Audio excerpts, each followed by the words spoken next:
everything you did last year and then everything you were asked to do just this past week, is there anything like, do you feel comfortable with playing any position, like any linebacker position, doing any of the positions? I know you have to cross train at all three linebacker spots and things like that. Are you comfortable doing all of that or anything?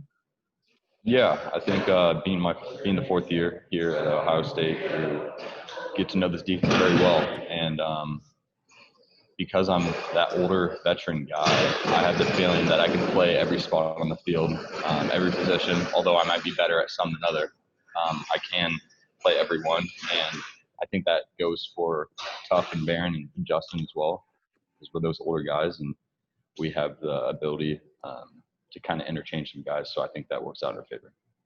Thank you. All righty, we'll go next to Tim May from Letterman Row. Tim. Thanks, Mike. Hey, Pete, I commented to Coach Combs a couple of days ago that the way he was calling the defenses the other night, or the way the defenses were being called, I know a lot goes into that. It seemed almost like a pro flow, almost like an NFL approach. I mean, of you guys able to maybe keep them off guard, throw one pitch, one play, and another pitch the next. And what does it feel like this year playing in that defense? Do you feel that too? I mean, did you feel that the other night, that y'all pretty much had an answer for everything they threw at you, so to speak, for the most part? Yeah, I feel like we had a great game plan going into Penn State, and I credit Coach Combs for that. There is kind of a pro feel to it, and I've talked to him about that, and there is. And that's just him having the knowledge that he has to give us the best look against our opponent. And I feel like we had a really good game plan going into that week, and we utilized that to the best of our ability, and it showed. Thanks, man. Yep. All right, next up is Doug Lamarice, Cleveland.com. Doug. Pete, can you just maybe take us through sort of your mental progress as a linebacker from when you got here as a young guy? You've played a lot of snaps in this defense. Now you're kind of being asked to do some different things here this season. Just what's that been like for you to get to this point where it feels like you obviously have a pretty good handle of what you're doing out there every snap?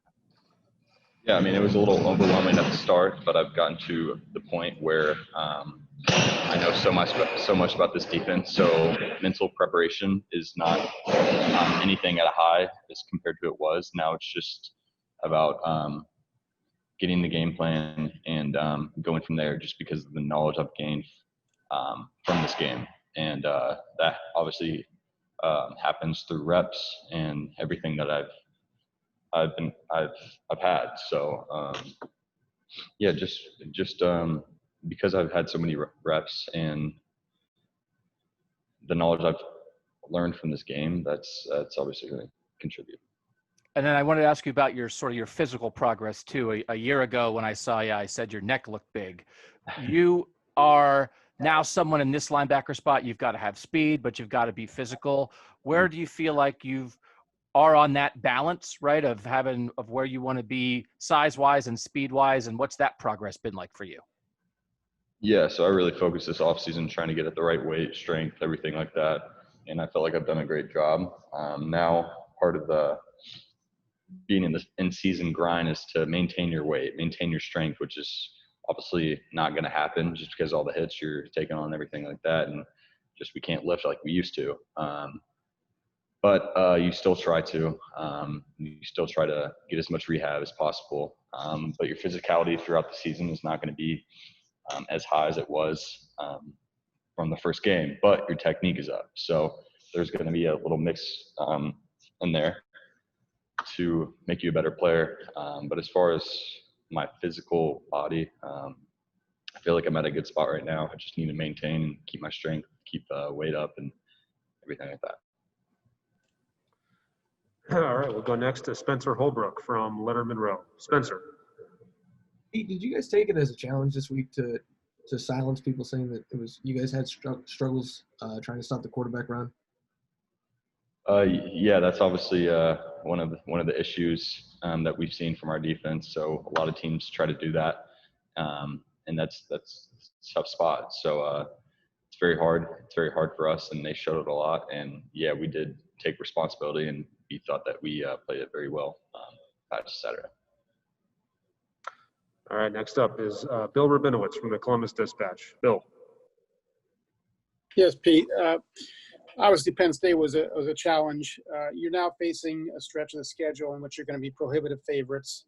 Ryan Day, Coach Day, yesterday talked about having to fight against complacency. Could you just kind of address that and how important it is for you guys to kind of keep your eye on the ball? Yeah, so the teams that we're playing upcoming, yeah, we might be favorites, but I respect the hell out of these teams. I mean, we're talking about one of the best running backs in the Big Ten we're about to face, a quarterback that's a very tough guy, really good receivers, O-line is solid. Teams that could make us it could be a dogfight at some points. And but then again, we got to stay on the right track. We got to keep going and keep coming out like we did against Penn State. We got to keep that same energy. And although it might not feel like we can have that energy with 110,000 fans in the stands, we got to have that. We got to have that feeling. We got to have that energy, and we can't be complacent with anything. Thanks, Pete. Yep. All righty, we'll go next to Brendan Gulick from Buckeyes Now on Sports Illustrated. Brendan. Hey, Pete. Man, this is kind of a heavy time right now. There's an awful lot going on. It was obviously a crazy summer. You know, at one point, you guys didn't know if you were going to play. All the stuff going on with COVID. Social media can be a tough place. I just feel like there's this heaviness right now in our world, and there's a ton of intensity and focus around the program. I'm just wondering, man, how do you guys try to have fun? How do you try to stay a little bit loose and a little bit lighthearted and enjoy the fact that you are playing when there are games elsewhere in the conference that have been canceled, and ways that you can, you know, look back on this eventually and say, hey, man, I really did have fun when I was a senior.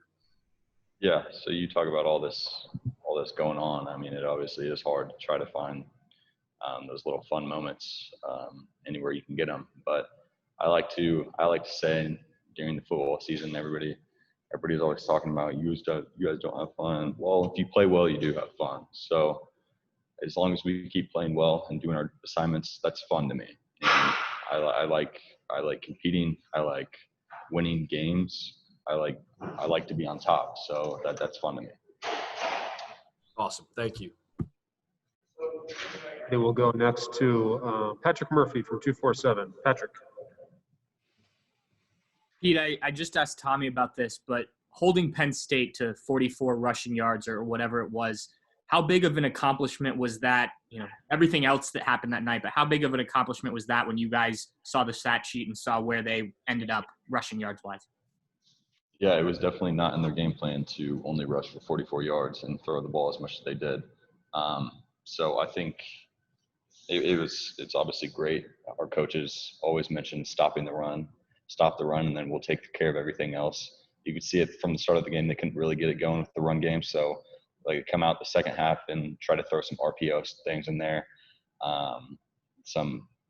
taking some shots and just throwing the ball. But knowing that we can stop the run from a defensive perspective really eliminates that whole side of their game plan. So it's what our coaches talk about all the time. Stopping the run is a key advantage.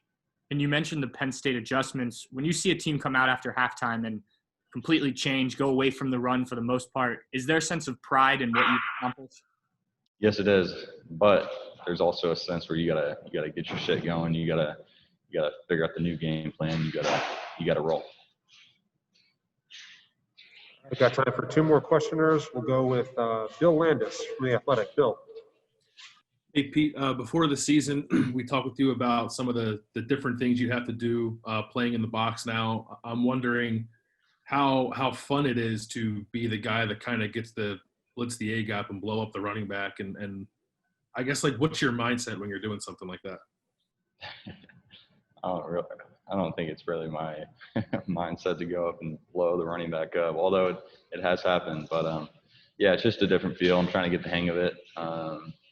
But I got a good feel now, and that's always a great feeling. But yeah, it's nice being inside the box. You have the ability to make some plays and kind of control the defense. But then again, we put people in the right spot to have the best defense we can. So a lot of versatility in there. So yeah, I'm just going to continue to follow the game plan and keep executing as we go on.